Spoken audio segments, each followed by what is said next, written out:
السلام علیکم ورحمۃ اللہ وبرکاتہ۔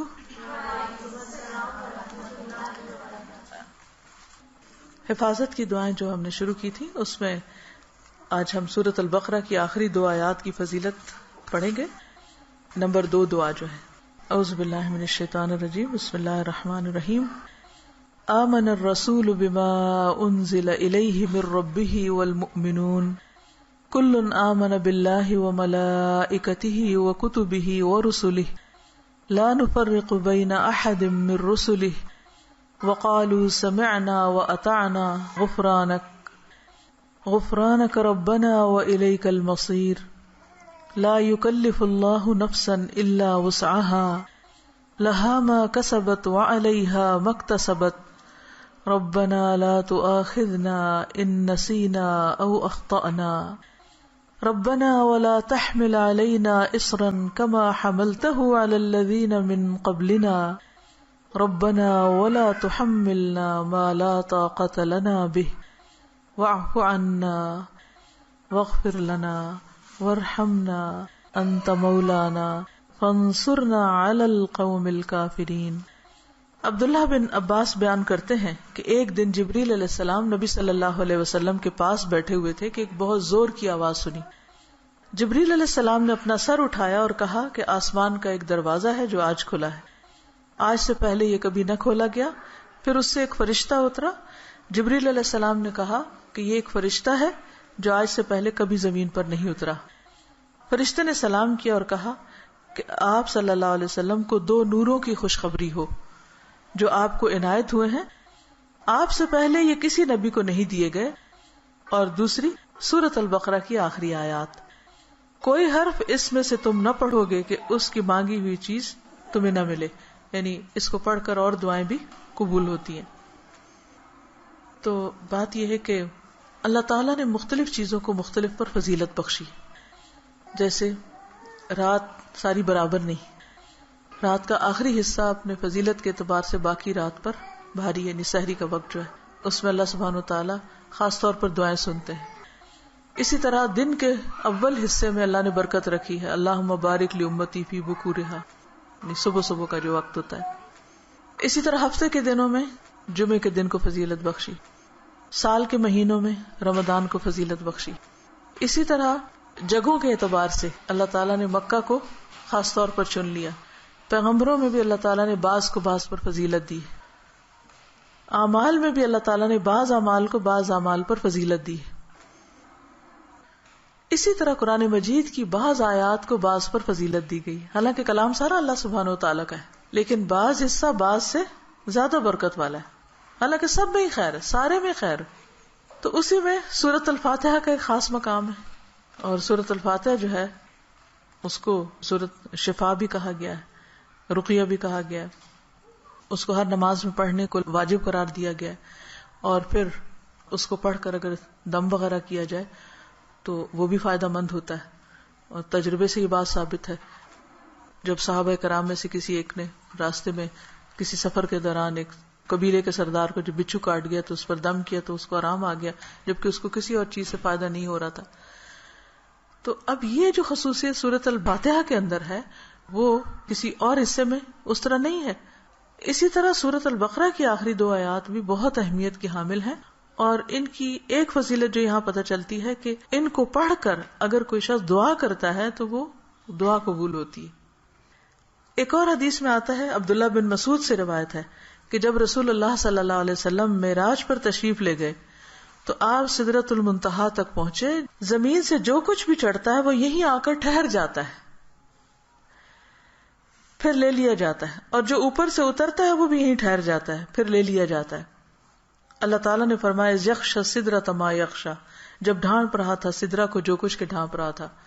جب نبی صلی اللہ علیہ وسلم معراج پر تشریف لے گئے تو جو بیری کا درخت تھا اس کے اوپر جو روشنی تھی اس کی بات ہو رہی ہے۔ عبداللہ نے کہا کہ سونے کے پتنگے تھے وہ جو اوپر چھا رہا تھا۔ پھر رسول اللہ صلی اللہ علیہ وسلم کو وہاں 3 چیزیں دی گئی تھی، ایک تو 5 نمازیں، دوسری سورۃ البقرہ کی یہ آخری آیات، اور تیسری آپ کی امت میں سے اس شخص کے باقی تمام تباہ کرنے والے گناہوں کو اللہ نے بخش دیا جو اللہ کے ساتھ کسی کو شریک نہ ٹھہرائے، جو شرک نہ کرے۔ تو یہ 3 چیزیں ملی تھی جن میں نماز کا ذکر عام طور پر ملتا ہے کیونکہ اس کے بارے میں مزید وضاحت سے احادیث بھی ہیں. تو اس حدیث سے کیا پتہ چلتا ہے کہ سورۃ البقرہ کی آخری 2 آیات عرش کے نیچے سے ایک خاص خزانے سے نصیب ہوئی ہیں اور یہ نبی صلی اللہ علیہ وسلم ہی کو ملی ہے، باقی انبیاء کو نہیں دی گئی. ایک اور روایت سے پتہ چلتا ہے، نعمان بن بشیر سے روایت ہے کہ نبی صلی اللہ علیہ وسلم نے فرمایا کہ اللہ تعالیٰ نے آسمان و زمین پیدا کرنے سے 2000 سال پہلے ایک کتاب لکھی. اس کتاب میں سے 2 آیات اتاری جن کے ساتھ سورۃ البقرہ کو ختم کیا. کب کی بات ہے یہ؟ زمین و آسمان کے پیدا کرنے سے 2000 سال پہلے کی بات. قلم کب پیدا ہوا تھا؟ 50,000 سال پہلے، باقی چیزوں کی تخلیق کے. جس گھر میں 3 رات یہ آیات پڑھی جائیں شیطان اس کے قریب نہیں آتا. رسول اللہ صلی اللہ علیہ وسلم نے فرمایا، مجھے سورۃ البقرہ کی آخری آیات عرش کے نیچے ایک خزانے سے دی گئی. مجھ سے پہلے یہ آیات کسی نبی کو نہیں دی گئی، یعنی یہ آپ کی خاص خصوصیت ہے کہ آپ کو یہ نصیب ہوئی. اور پھر ایک اور جگہ یہ بات بھی پتہ چلتی ہے ان آیات کے بارے میں کہ جو شخص رات کے وقت ان آیات کو پڑھ لیتا ہے تو وہ اسے ہر چیز سے کافی ہو جاتی ہے. تو آپ اس کو اپنی عادت بنا سکتے ہیں، رات کو سونے سے پہلے پڑھ لیں یا کسی نماز میں پڑھ لیں، مغرب یا عشاء کی نماز میں پڑھ لیں یا ویسے ہی بیٹھ کے پڑھ لیں، کیونکہ ان کی فضیلت بہت زیادہ ہے. تو ان آیات کا ترجمہ جو ہے وہ آپ دیکھ سکتے ہیں قرآن پاک ترجمے والے سے. لیکن یہ ہے کہ جو خاص بات ان آیات میں کی گئی ہے، پہلے تو اس میں ایمان پر بات ہے کہ رسول خود بھی ایمان لائے ہیں اور سارے مومن بھی. کن کن چیزوں پر؟ اللہ پر، ملائکہ پر، کتب پر، رسول پر. دوسری اہم بات، لا نفرق بین احد من رسلہ، کہ ہم رسولوں کے درمیان فرق نہیں کرتے. فضیلت جو اللہ نے ان کو دی وہ اللہ ہی نے دی، لیکن ہمارا کیا فرض بنتا ہے کہ سب پر ایمان لائیں. اور پھر صحابہ کرام نے کیا کہا، وقالوا سمعنا واطعنا، کہ ہم نے سنا اور ہم نے اطاعت کی، ہم ایمان لے آئے اور جو کچھ ہمیں کہا جائے گا ہم اس کو مانتے ہیں. ہمیں اس کے بدلے کیا چاہیے؟ غفرانک، تیری بخشش چاہیے. یعنی بندہ اللہ کی بات مانتا ہے اور اللہ تعالیٰ اس کے ساتھ بخشش کا وعدہ کرتا ہے. ربنا والیک المصیر. اور یہ بخشش کیوں ضروری ہے کہ اللہ تعالیٰ ہم کو معاف کر دے؟ کیونکہ ہم نے اللہ کی طرف پلٹنا ہے، لوٹنا اسی کی طرف، رجوع اسی کی طرف.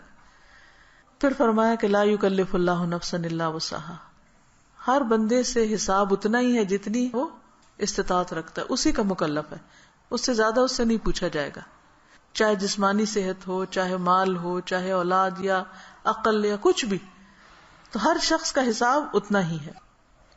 لہا ما کسبت وعلیہا ما اکتسبت، اسی کو ملے گا جو اس نے نیکیاں کی اور اسی کے ذمہ ہے وبال جو اس نے غلط کام کیے. فائدہ بھی اسی کا اچھے کام کرنے کا اور نقصان بھی اسی کا غلط کام کرنے کا. تو پھر ہم دعا کیا کرتے ہیں، ربنا لا تؤاخذنا ان نسینا او اخطانا، اللہ اگر ہم بھول جائیں یا ہم سے خطا ہو جائے تو تو ہمیں پکڑنا نہیں، مؤاخذہ نہیں کرنا.